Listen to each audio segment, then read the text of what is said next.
94.3 my FM से मैं हूं आरजे अर्पित आपके साथ और आपका बहुत बहुत स्वागत है द निवेशज्ञ शो में। इस वक्त हमारे साथ स्टूडियो में शैंकी बंसल सर हैं।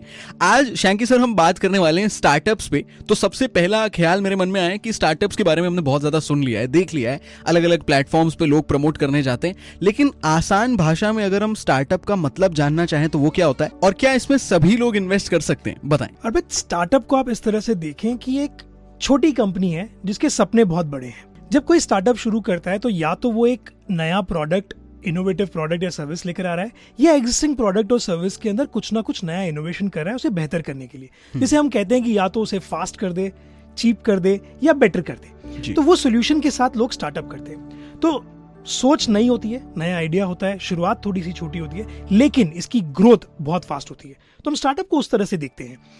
आज कोई नया फूड डिलीवरी ऐप जब चालू हुआ तो वो एक स्टार्टअप था, क्योंकि घर तक वो पहुंच रहा था। आज मैं कोई एक नया प्रोडक्ट बनाने के लिए एक नई फैक्ट्री स्टार्ट करता हूं तो मैं एक नया इनोवेशन लेकर आ रहा हूं जिसका मैं स्टार्टअप कर रहा हूं। तो स्टार्टअप प्रोडक्ट और सर्विस दोनों कैटेगरी में हो सकता है।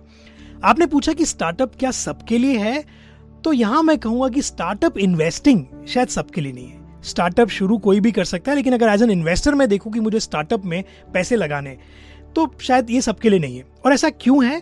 Because it's a high risk game. Reward बहुत ज्यादा है, लेकिन उसी के साथ में रिस्क भी इन्वॉल्व है। कैसी रिस्क?